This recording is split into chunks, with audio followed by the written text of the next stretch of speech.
Welcome to Self-Care Tips. I am Irene Joroge, and today we're going to... A well-balanced diet should include vegetables, which should usually be 50% of your plate.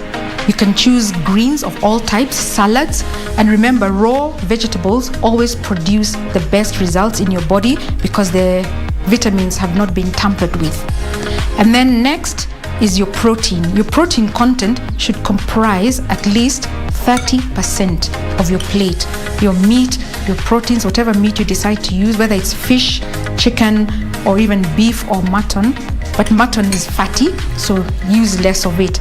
Remember, vegetables and proteins provide you with a lot of vitamins, minerals, and protein, of course, is a bodybuilder. Part of your vegetables should also include lentils. This adds a lot of nutrition. It gives a punch to your food. It gives that good taste. If you don't have meat, you can always substitute with beans or other lentils, which are rich in protein, and they will give you that balanced requirement for your nutrition. And then now we come to the carbs, which should actually be only 20%. It's good to choose your carbs. You can either have chapati, brown chapati, or your rice. And of course, 20%, we're talking of very little. It's just gives a small portion of your carbohydrates. And this will ensure that you remain healthy and your health will be okay. You have your healthy eating plan. So this is an example of a good, well-balanced plate. And then, of course, add things like fruits, water, and other additions. This has been Self-Care Tips on healthy eating.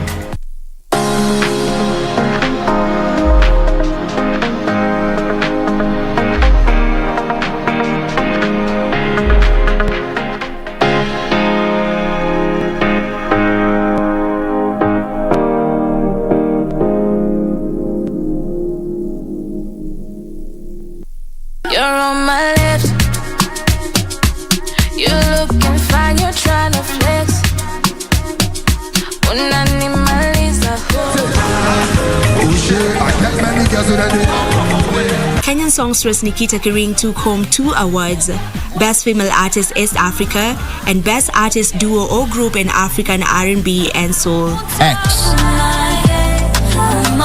Award-winning Kenyan boy band Sauti Sol were crowned as the best group. Sauti Sol, featuring Benso, Imveri, the storyteller. Shana Manjeru emerged as the youngest winner of the 2021 All-Africa Music Awards at 13 years old. Shana! Let me tell you something. Polycarp is doing the most. He understood the assignment. The song is beautiful. Make sure you check all these things out.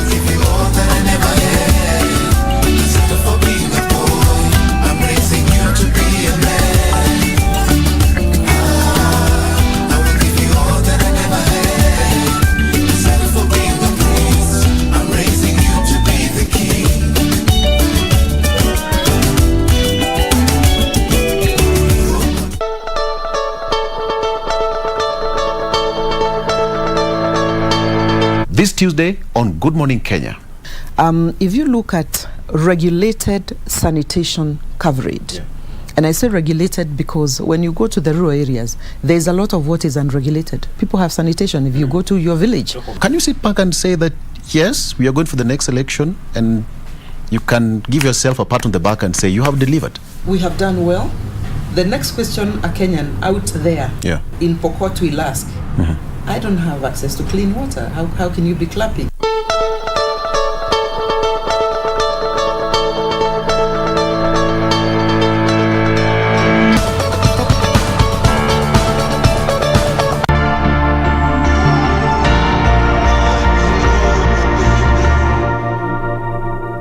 My name is Muhammad Ahmed Muhammad, the CEO of Kenya Deposit Insurance Corporation, popularly known as KDIC. The corporation recently increased the protected sum from the previous 100,000 shillings to 500,000 shillings per account. This is the highest in sub-Saharan Africa. In effect, the corporation now covers 99% of the depositors in the unlikely event of a closure of a bank. So KDIC encourages the depositors to continue doing business with our banks that are strong and resilient. Be sure, check out for a KDIC sticker in your banking hall. KDIC, protecting your deposits.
From Lokichogio to Vanga, Namanga to Mandera, in Kenya and around the world, this is KBC Prime Edition. Good evening. My name is Mboya. Purity Museo is away. Carol Njenga will come in a little later on with the day's business, and Richard Munga will be driving the sports agenda. Our top stories tonight.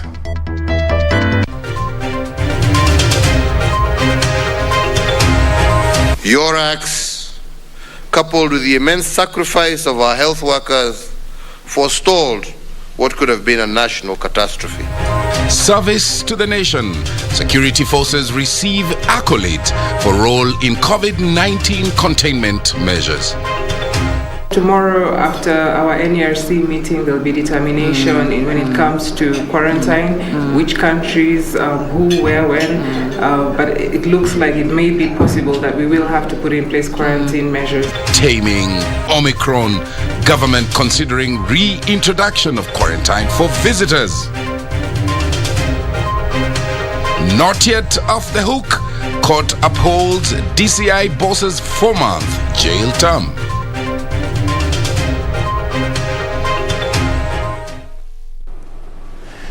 Thank you very, very much for joining us this Monday, the 29th day of November 2021. Anne Wangechi is in charge of our sign language docket. Remember our social media platforms at KBC Channel 1, our Prime, our hashtag Prime Edition, and my Twitter handle at Tomboya24. Let's go straight to our top story. President Uhuru Kenyatta has commended Kenyan security agencies for playing a leading role in containment measures against the spread of COVID-19. The president says heroic acts by police officers backed by sacrifices made by Kenya's gallant health workers have helped forestall a national catastrophe. The head of state was speaking when he presided over the pass out of over 2,000 administration police officers at the AP training school that's in Embu in Nairobi, Kenya. JJ Kuria opens our coverage tonight with that report.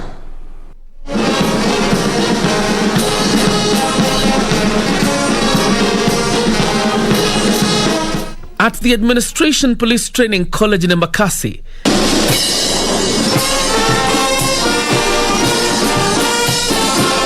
2,610 police officers were graduating after rigorous training as Kenya seeks to boost her police to civilian ratio. President Uhuru Kenyatta presiding over the event that had members of the public locked out owing to the COVID-19 protocols. Each taking their oath of duty, swearing to protect the lives and property of the millions of Kenyan public.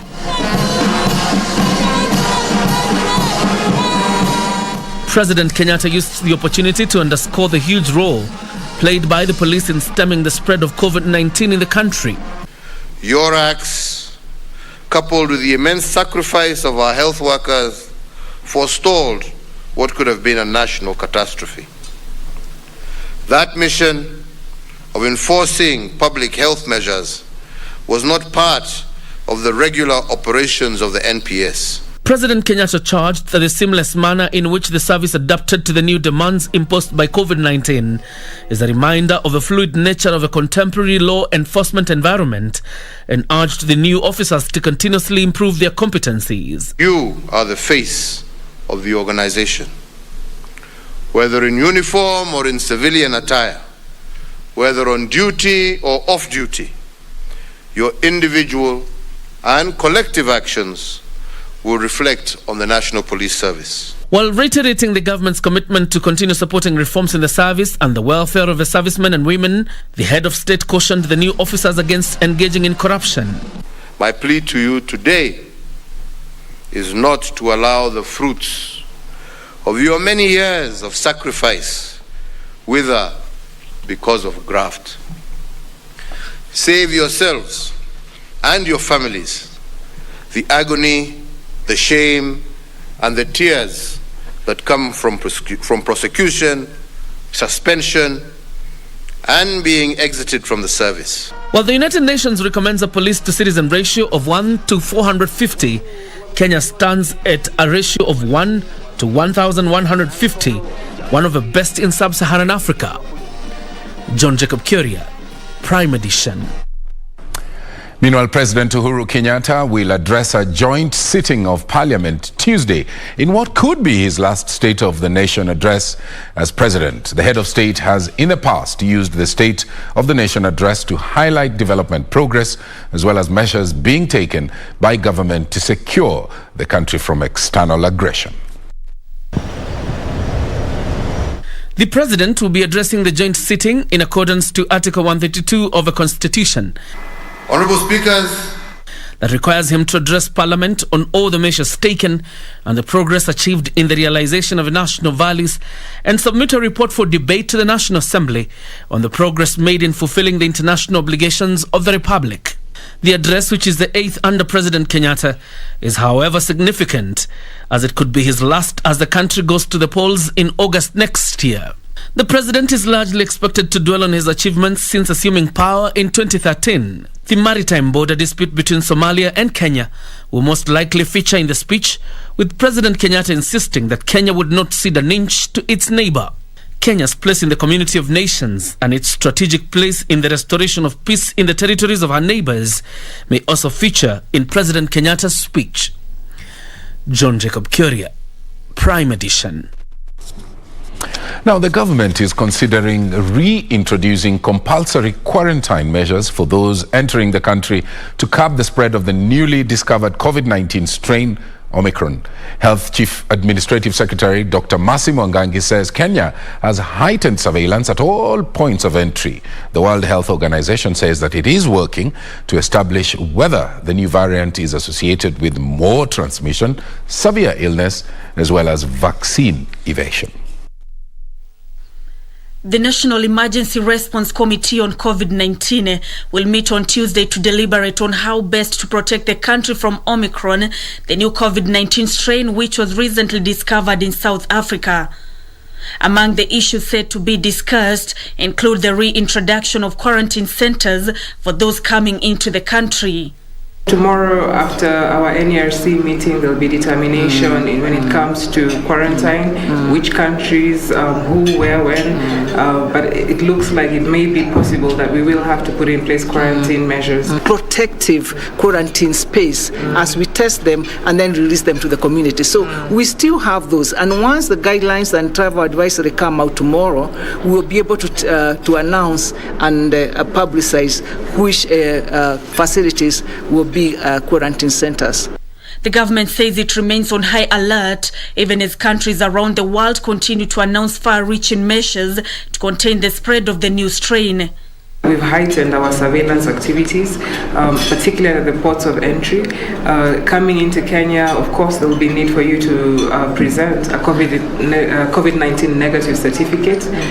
The World Health Organization says it doesn't know yet whether the Omicron variant is associated with more transmission, severe illness, risk of reinfection, and risk of evading vaccine.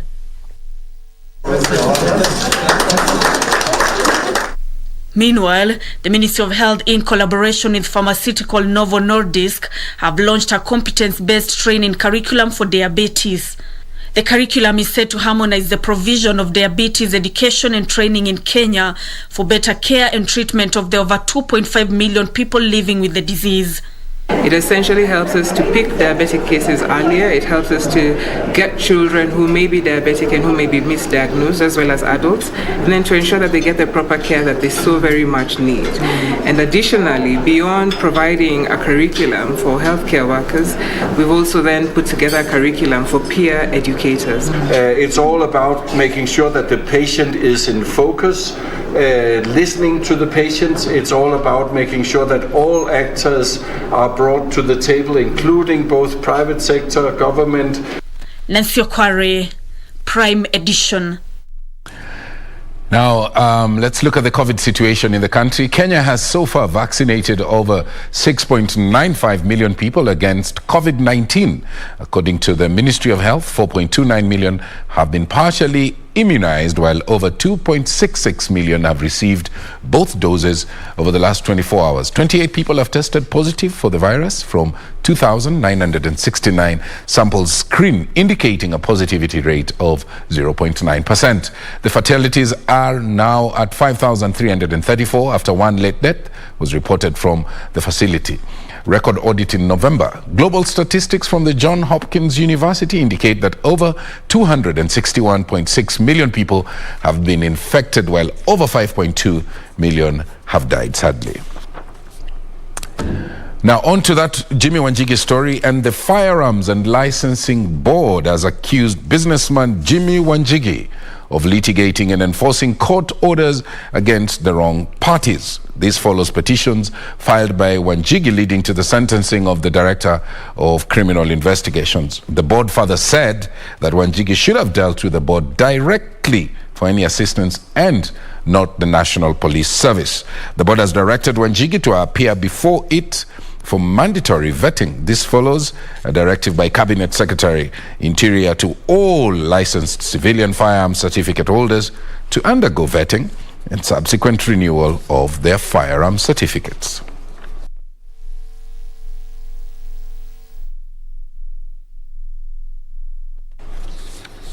Let's slide now into the corridors of justice. The High Court has declined to set aside a sentence against the Director of Criminal Investigation, George Kinoti. On November the 18th, Kinoti was sentenced, you remember, to 4 months in prison for contempt of court on grounds of failing to surrender firearms that belonged to business Jimmy Wanjigi, as we reported. Meanwhile, the court will on Tuesday make a ruling on whether the ejected FKF President Nick Mboya will be charged. On the 18th of November, the court sentenced the Director of Criminal Investigations, George Kinoti, to 4 months in prison for contempt of court. This prompted the DCI to file a notice of motion seeking to have the court set aside the sentence, saying he had been wrongfully enjoined. Kinoti had maintained that the firearms were in custody of the Firearms Licensing Board.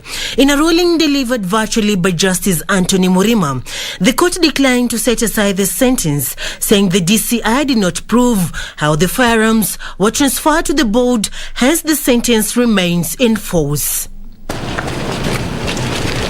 Meanwhile, ejected FKF President Nick Mboya, who was arrested on Friday, will remain in police custody until Tuesday, when the court will rule on whether he'll be charged.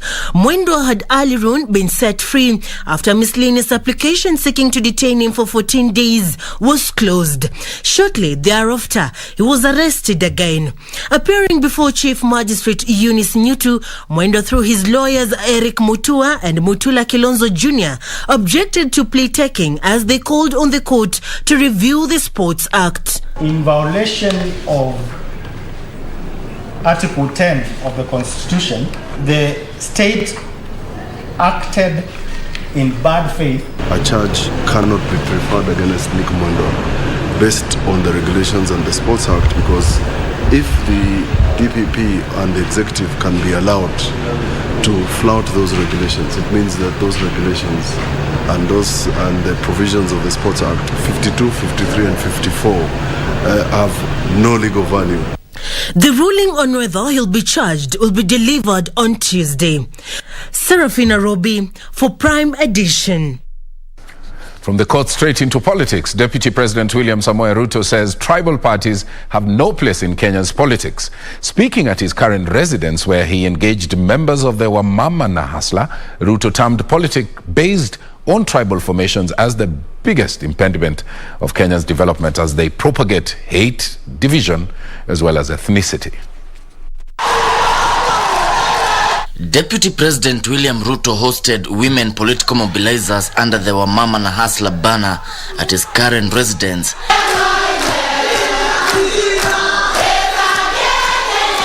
where conversation on tribal parties took center stage. Mutaunganisha Kenya namna gani kama hamuwezi hata kukubaliana kwa chama? Kila mtu amekuja na chama ya kona yake na chama ya kikundi yake. The deputy president challenged his competitors to rally behind a formidable candidate who will face him in the 2022 general election. He said more than 10 candidates were leading tribal outfits, which they have failed to transform into national outfits. Hii nchi yetu ya Kenya, kuna watu wametuzoea, wameteka nyara nchi yetu, wakateka nyara uongozi wa nchi yetu, wakateka nyara uchumi wa nchi yetu. Wao ndio wakawa wenyewe, sisi tukawa maskwota kwa hii nchi yetu. Mimi nataka niwaambie, safari hii sisi tutakomboa hii nchi iwe ni nchi ya kila Mkenya. Kila Mkenya. MPs allied to the Deputy President hit out at Ruto's competitors, saying they have no solid agenda for the country. The conversation today, going to the next elections, is about our economy and how we will move our economy to the next level, to lift the people at the bottom of the pyramid up. Tangu 2012 ukitembea na mtu miaka 5 na hujaona ni mbaya, unamchukua tena safari ya pili, ni huyo mbaya ama ni wewe uko na kashida? Tumefanya kazi mzuri sana ya registration. Kama hii nyumba ya UDA, umoja ndio utatupeleka mbele. Na mimi nawauliza pamoja ndugu zangu na wamama wenzangu, kwa sababu uwezo mkubwa ni wenu na usawizi mkubwa wa kura ni wenu. Nyinyi ndio mtatupandilishia wazee na vijana na watoto wote, tuingie laini moja, tunyoroshe, tusonge mbele. The leaders called on the country to rally behind the Deputy President, saying he holds the answer to what is ailing the country. Kevin Wajir, Prime Edition. Well, that story brings us to our first break. This is KBC Prime Edition. Taking a short break, we'll be right back.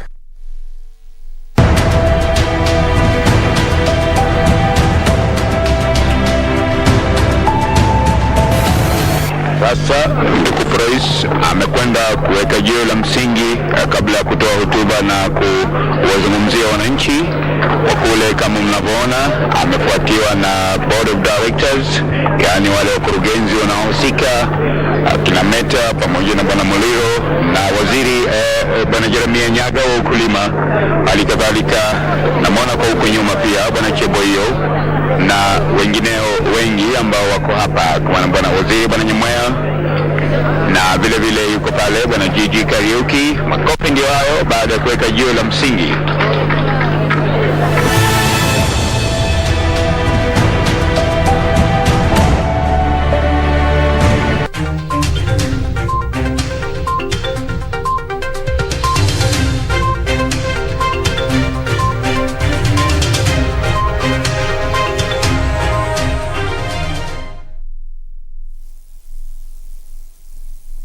Ili kupata sikiza tuni hii ya Romans chapter 8 verse 39, bonyeza star 811 star 965 hash. No power in the sky above or in the earth below, indeed, nothing in all creation will ever be able to separate us from the love of God that is revealed in Jesus Christ our Lord. Romans chapter 8 verse 39. Ili kupata sikiza tuni hii ya Romans chapter 8 verse 39, bonyeza star 811 star 965 hash.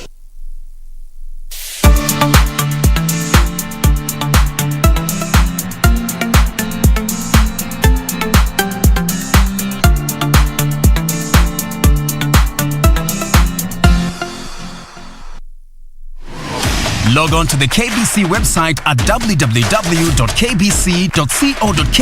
to get the latest breaking news, entertainment, sports, politics, lifestyle or business trends from Kenya and around the world. Never miss new episodes from your favorite TV shows, reruns and movies. Just stream online or watch live on your YouTube channel at KBC Channel 1 TV shows. For the day's biggest stories, trustworthy news and family entertainment, log on to KBC Channel 1. Watch what you want anytime, anywhere.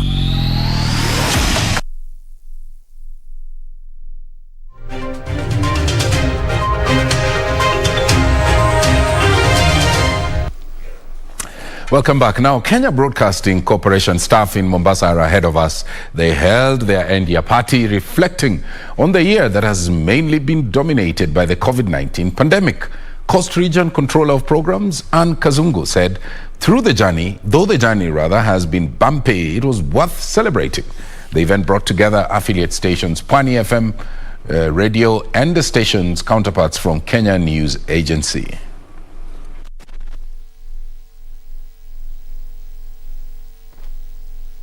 Tumeona leo to relax kwa sababu ya hiyo 2 years it has been difficult for us, lakini sasa hii tunashukuru kwa sababu tuko hai sote, so we don't take it for granted.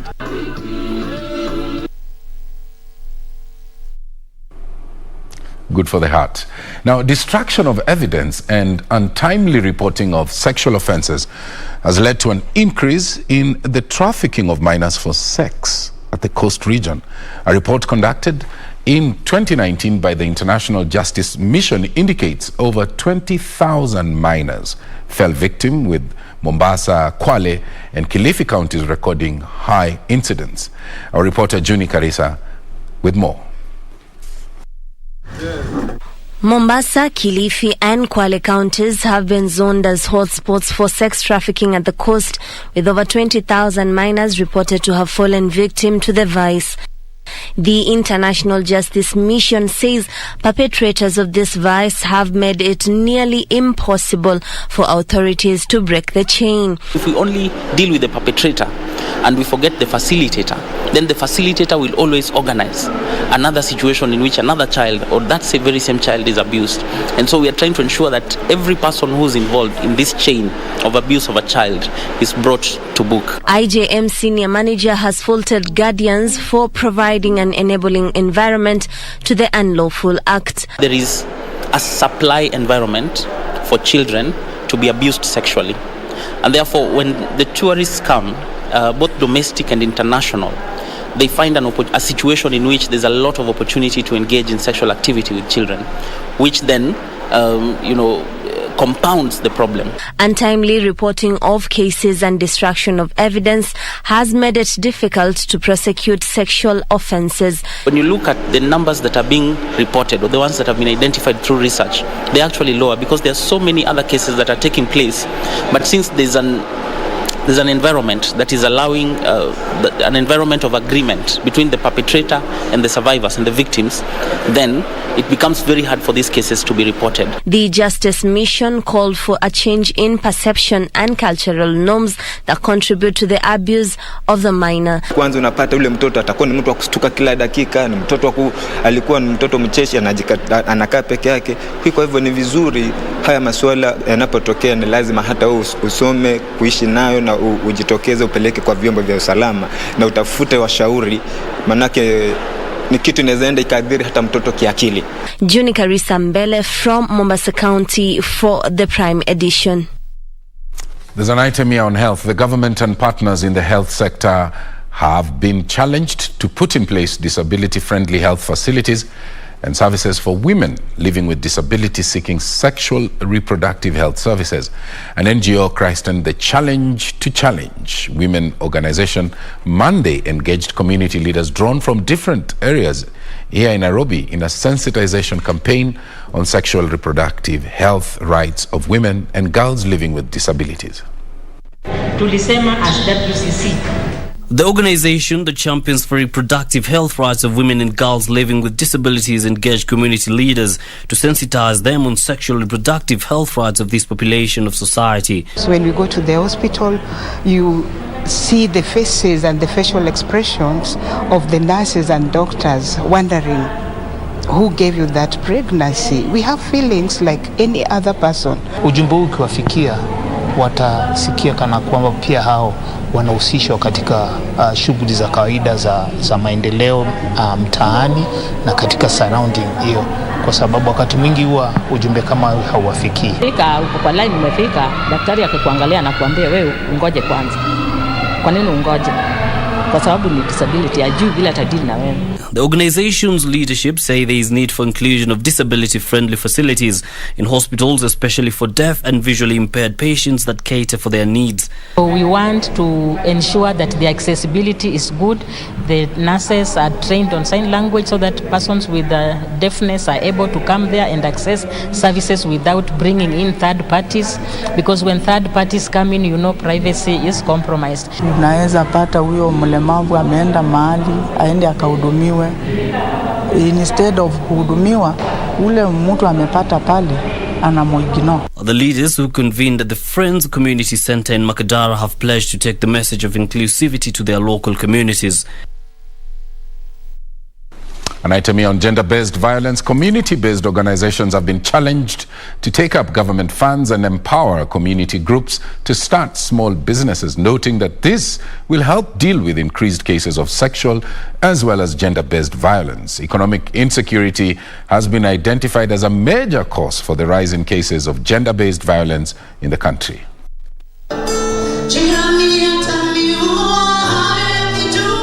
Speaking at Mukuru kwa Ruben Center, the Director, State Department for Gender, Protas Onyango, said within the 16 days of activism, sensitization and capacity building are key. At the same time, he said the Ministry of Gender has provided funds to empower women in entrepreneurship. Let us say no to negative cultural beliefs and practices. Here we have an office in Nairobi County. Apply for those funds and they'll improve your socio-economic well-being. The Dutch Embassy said the power of voices is vital, reiterating they will continue working with the government through strategic partnership to end the vice. Put in place about gender-based violence. I think progress has been made. Also, Kenya and the Kenya government has put some interesting efforts, have signed some of the interventions, is a member of the Generation Equality Forum. Stakeholders have called for forensic management, urging courts to have a time frame for SGBV cases.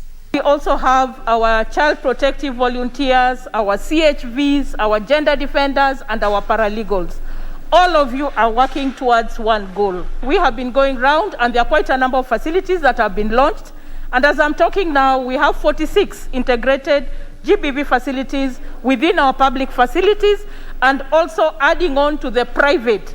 Resource mobilization needs to come at grassroots level.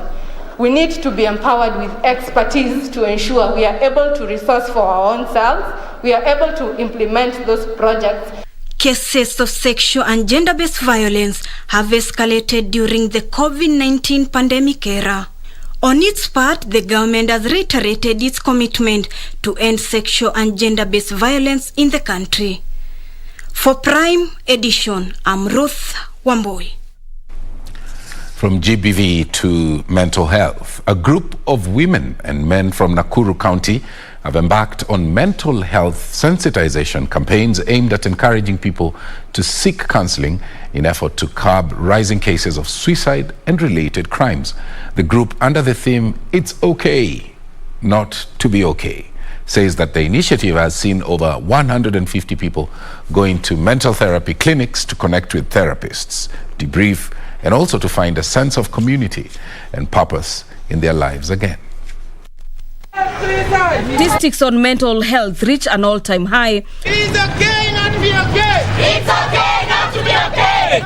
A group of men and women in Nakuru have taken it up upon themselves to reduce cases of mental health in the region through the "It's Okay Not to Be Okay" campaign. It's okay not to be okay. It's okay not to be okay. It's okay not to be okay. The group, comprising of over 150 members, are at the center stage of ensuring persons in need of mental health services get wellness assistance from the boisterous mental health campaign founded by Nakuru moms and dads. Wangu Awero, a 40-year-old small-scale trader, says the campaign has relieved her of the anxiety, especially with the economic strains brought about by the COVID-19 pandemic. Sisi, especially the parents, we are going through a lot. Not only that, tunanyamaza na hatuongei, so we have a very good chance ya kuongea na kuachilia hiyo stress, because ukitoka nje unapata kuna mtu utaongea na yeye ile yenye ulikuwa unaona unapitia, unapata mwingine anapitia zaidi yako. Wewe unaona hakuna kitu unapitia, but ukikaa nao kwa nyumba, you will end up killing yourself. I wish people can come out and waongee. Unapatana na watu, hata ukitoka nje unapiga nduru kama mchizi. It's okay. We are saying it's okay to be not okay. Unaongea nje, unapiga nduru, unapiga kati. Watu wakuita mtoto. Kuwa mtoto. Be a child for just once. Alafu ukirudi kwa nyumba unapata ulidance, ukatoka, ukaenda ukalala. Ukiamka utaamka na mawazo mpya. Scholar Stika Ndungu, the group coordinator, says COVID-19 pandemic has increased levels of psychological distress and anxiety, particularly among the small-scale traders, young people, among others. We also have people here that are in, their bosses are really toxic. We are hoping what we are doing today that everyone will release stress. And I wish we can promise we can give them jobs, because COVID-19 mostly has affected businesses and jobs. So that means financially people are not okay. But just this break that we've given them, it's a little bit of something that we can give that to the community. Councillors have, however, expressed concerns at the low uptake of counselling services among men. Men are shy, naturally, to talk about their own problems. Men tend to, ignore, push things aside.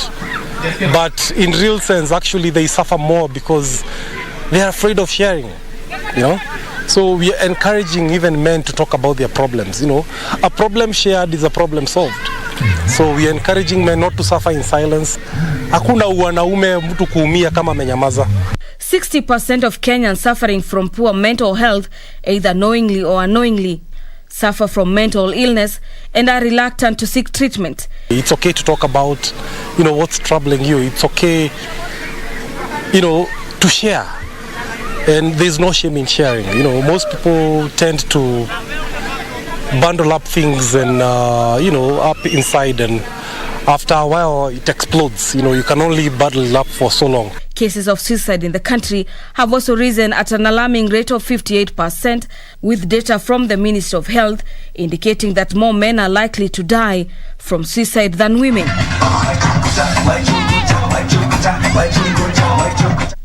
For I'm Gladys Mongai. Well, depression is a real and insidious problem. So talk, share, open up. Let's take you to Kacheliba. In that constituency, the development fund there has moved in to refurbish dilapidated police quarters at Kacheliba police station. The fund also plans to build modern police quarters along common borders with Uganda to replace old dilapidated houses, mostly built during the colonial times. Kacheliba MP Mark Lamunokol said the move will enable people living in far-flung banditry and cattle rustling-prone corners to have better access to police services and security. Kama constituency ya Kacheliba, tutaendelea kuangalia hali ya maisha ya kila mtu katika hii sehemu, haswa mambo na usalama.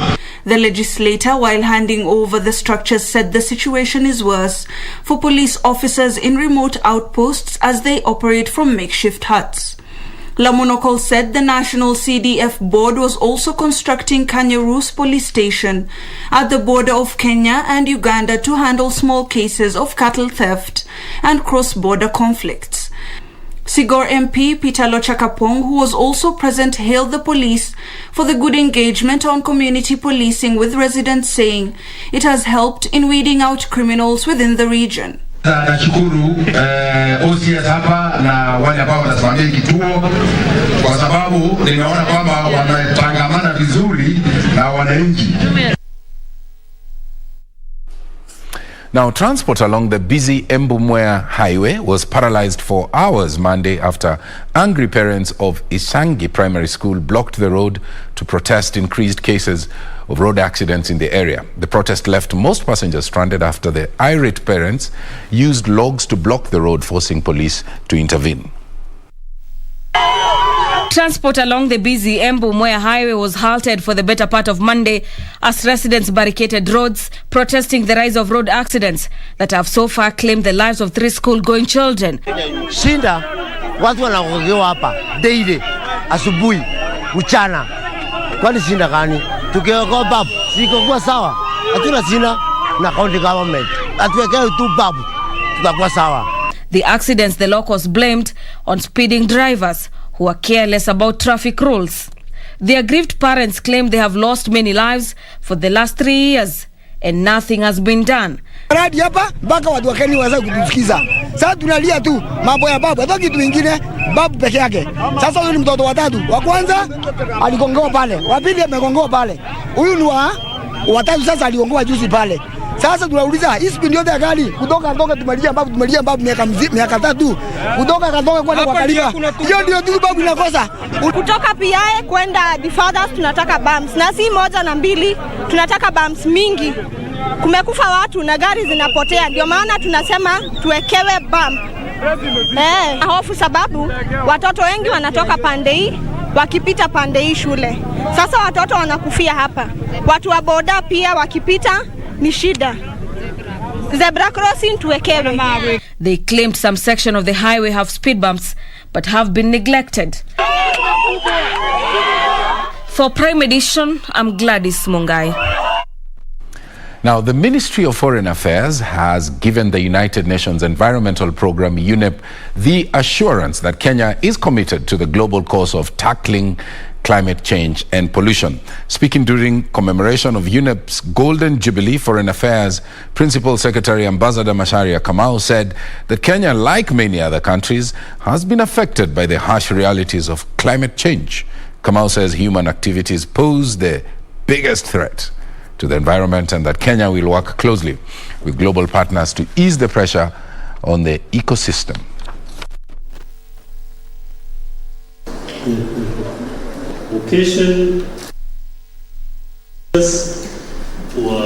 The biggest singular, most existential challenge that we are now facing is one of climate change and environmental decimation, the destruction of our biodiversity, and the undermining of the Earth's ecosystems and the Earth's capability to really sustain human and actually life as we know it. This is really the biggest global challenge that we're facing out there. We were banding around ideas earlier today, and we thought that Kenya should propose something. So we came up with securing the planet and its environment. Now, the resin production plant that is in Lanbib, Wajir County, will begin operations on the 22nd of December. That's this year. The plant, which will give some 3,000 Kenyan jobs, will position the country as the second largest producer of resin in the continent of Africa. After numerous false starts, it is all systems go for Kenya as it joins the League of World Resin Producers.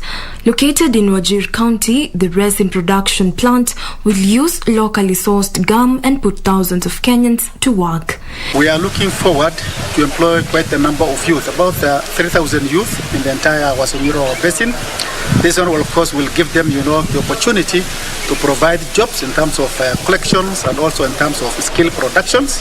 Wasongiro North Development Authority Board Chairman Mohamed Liban says the factory will source gum from Mandera, Isiolo, Samburu, Marsabit, Garissa and Wajir. The project aims to eradicate poverty and improve the living standards of residents living in northern Kenya as well, and the country some much needed revenue. Jacqueline Macharia for Prime Edition. Well, Jacqueline Macharia's report brings us to our second break. Richard Munga is on standby with the day's sports. We're going to take a short break. And when we come back, we will have Karen Jenga bringing us the day's news first before we move into the day's sports. Stay with us.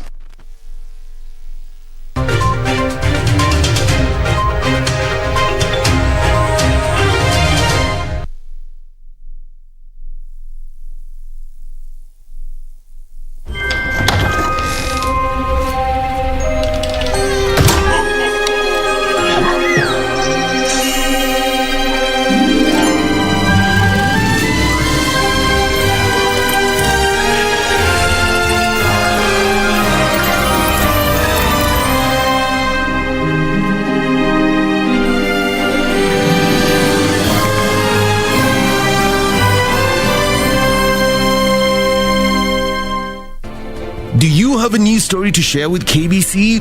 Get in touch swiftly on email newsroom@kbc.co.ke, call 0723-892-654 or 0734-780-124.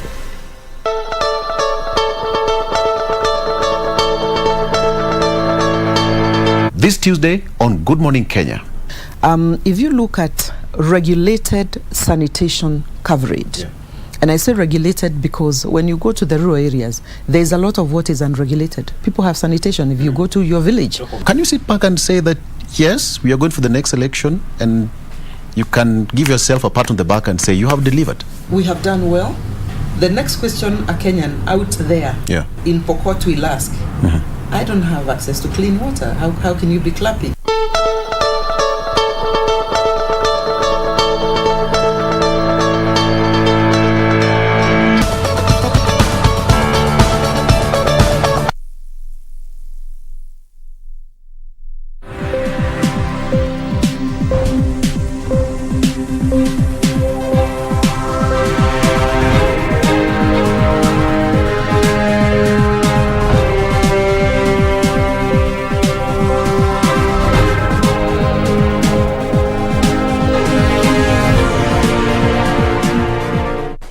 Well, it's good to have you back. We now take a look at today's business news. My name is Carol Jenga. Now, the government plans to eliminate Kenya's reliance on solid biomass fuels by the year 2028. The Director of Renewable Energy, Dan Malango, says the government has developed policies to deal with biomass fuels, especially in rural areas where over 80% of households depend on firewood and charcoal as their primary sources of cooking fuel. According to the research by Clean Cooking, stakeholders, approximately 70% of households in Kenya still use a type of wood stove as either their primary or secondary cook stove, with a great prevalence of 92% in rural areas.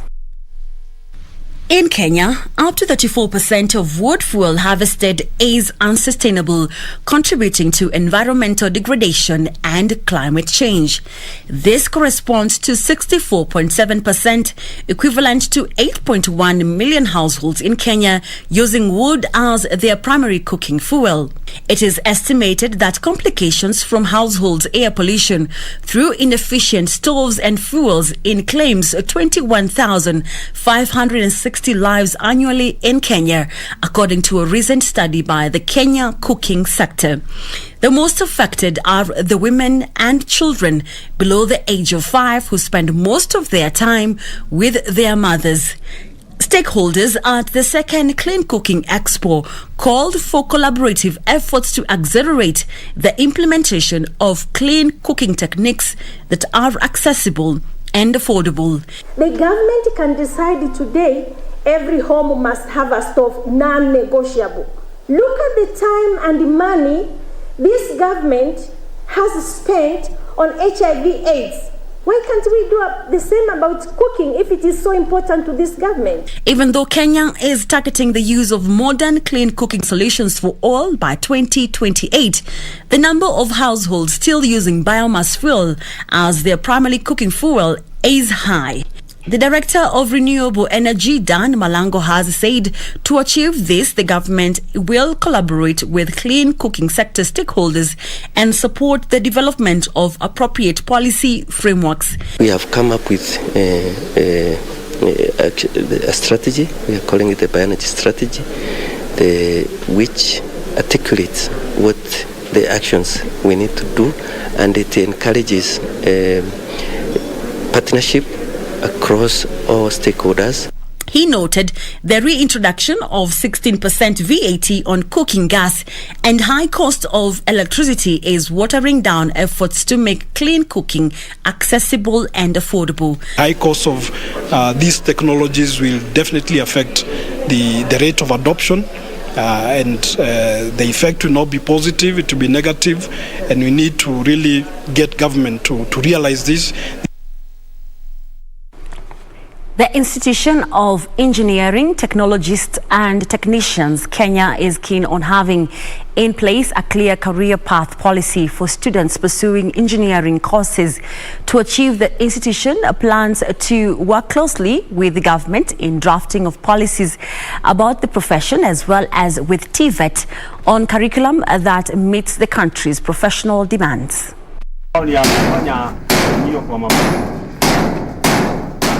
According to the State Department for Vocational, Technical and Training, enrollment to technical and vocational education and training institutions has increased nearly 4 times over the last 8 years to 249,316, a sign that the sector is experiencing a surge of potential professionals in need for space in the technical and technological sectors of the economy. Some players are, however, of the opinion that there is a mismatch of skills employers require and what graduates from technical institutions have. During the launch of the Institution of Engineering Technologists and Technicians, Kenya's 5-year strategic plan, it emerged that there is need to have in place policy guidelines that define a clear ascension of engineering technologists and technicians as professional bodies work to accredit and vet candidates. Experts say the engineering sector did well to prop up the economy when the country began reeling from the adverse effects of COVID-19 pandemic and therefore warrant a closer look at empowering the sector. Currently, the Institution of Engineering Technologists and Technicians Kenya is composed of members drawn from the broad engineering technology disciplines, including civil and building, mechanical, electrical and electronic at levels of artisan, craft, diploma, higher diploma and degree.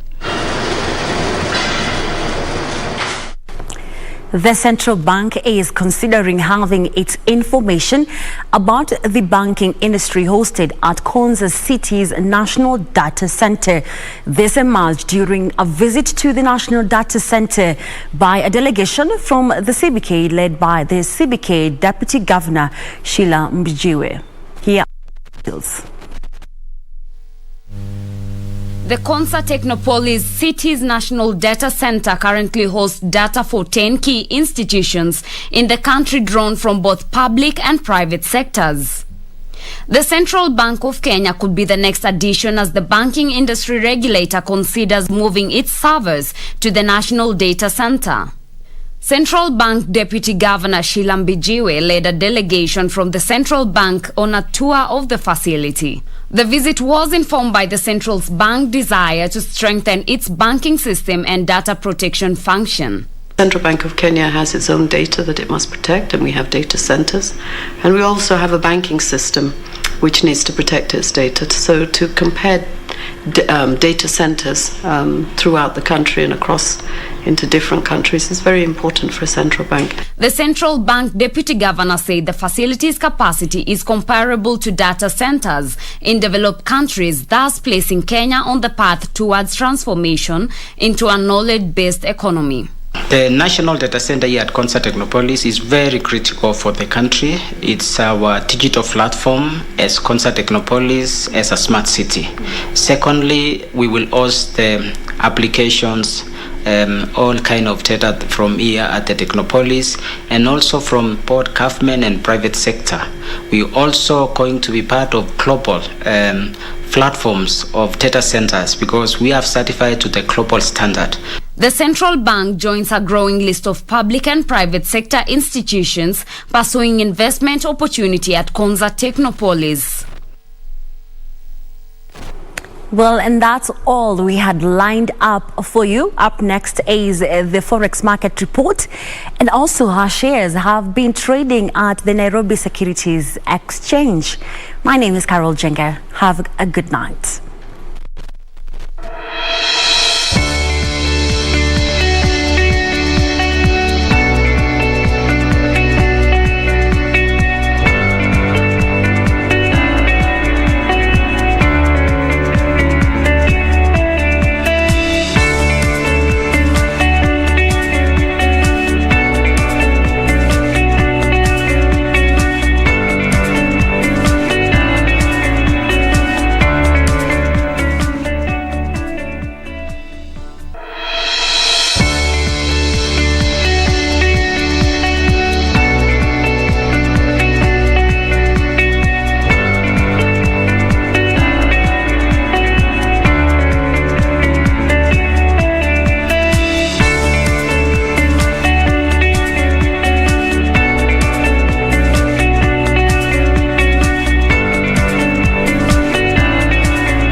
Well, a very good evening to you. Always a pleasure joining you and us for KBC Sports. I'm Richard Munga with the latest in the world of sports. And in our top story tonight, 9-year-old Kiana Rajput emerged the champion in the PW category during the 10th and final round of the KCB National Autocross Championship, which culminated at Jamhuri Park racetrack on Sunday. Her championship win goes down in history.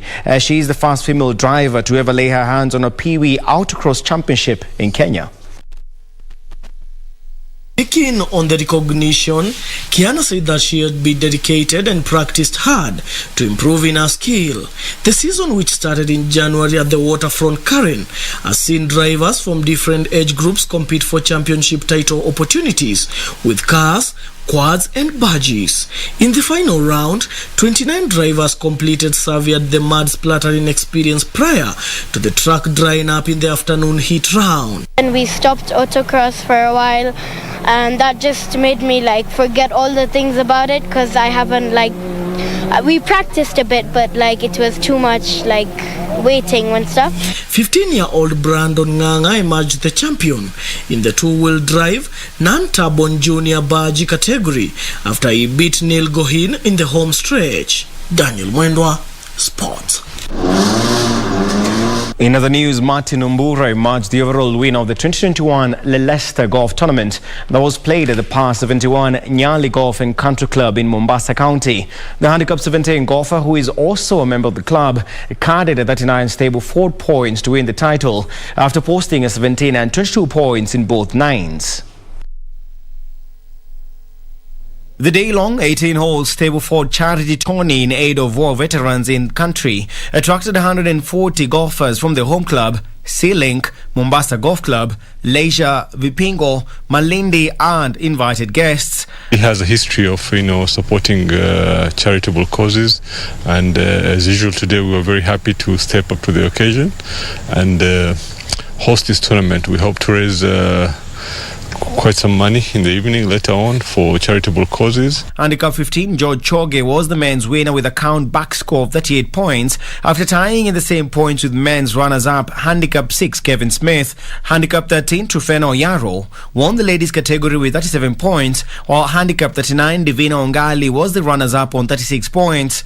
Moima Riga, a student, was awarded the best junior prize on 39 points, while the best senior on 38 points was Handicap 25 Paul Masharia, with Handicap 31 Caroline Muni winning the guest prize after carding 35 points. The course is in very good condition. The field is huge for a charity tournament. The weather is a bit mild. It's less hotter than normal, and it rained in the morning, so I think the course will be playing perfectly. The final round of the 2021 Kenya Golf Union Series event will be held at the club from the 11th to 12th December, the Nyali Open Championship, where the golfer of the year will be crowned.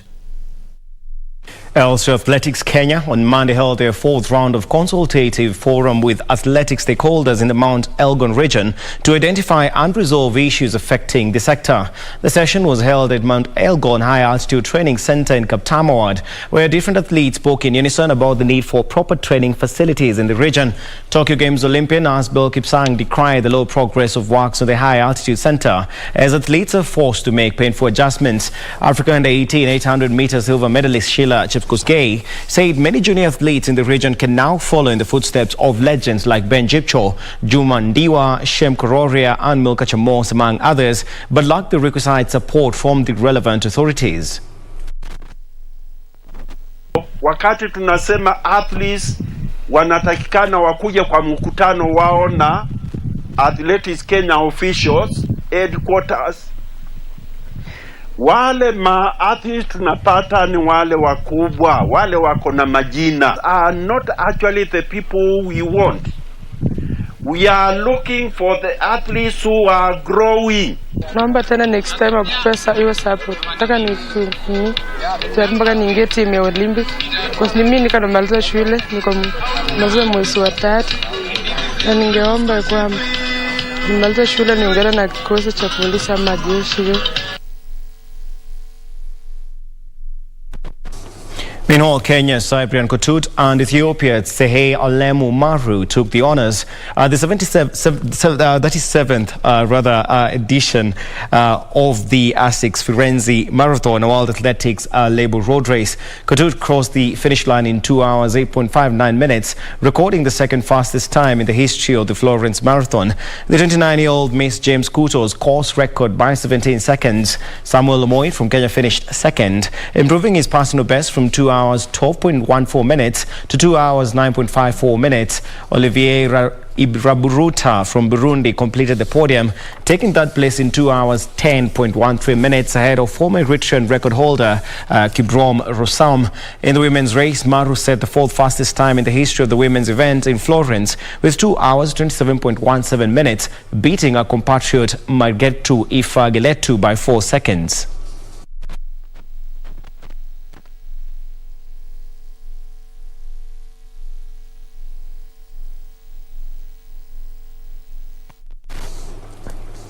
Internationally, Ralph Rangnick has been appointed Manchester United interim manager until the end of the season. The 63-year-old contract will see him take charge of the first team until June and then remain at the club for at least a further 2 years in a consultancy role. United reached an agreement with Lokomotiv Moscow last week for the release of Rangnick, who was manager of sports and development at the Russian club. He will take the reins from Michael Carrick, who was in temporary charge of the team for last week's 2-0 Champions League win over Villarreal, as well as Sunday's 1-1 draw at Chelsea in the Premier League, following the dismissal of Ole Gunnar Solskjaer. However, Carrick will remain in charge for Thursday's home game against Arsenal if Rangnick's work permit is not processed in time.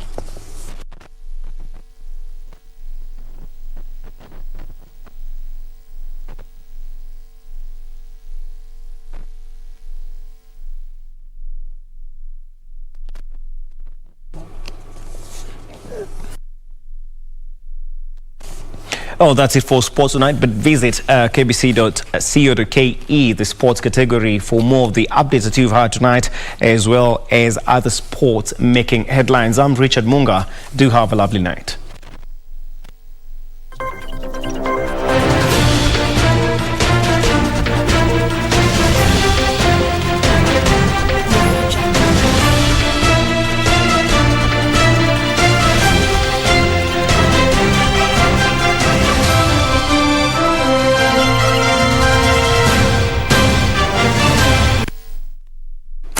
Thank you very much, indeed, Richard Munga. I'm reminded tomorrow the Good Morning Kenya team will be hosting the CS Sicily Karaoke on Good Morning Kenya, and they'll be discussing the milestones in the water, irrigation and sanitation areas. So make sure you join them tomorrow in the morning. Well, that's all we had for you tonight. Thank you very much indeed for watching KBC Prime Edition. My name is Mboya. Good night from Nairobi, Kenya.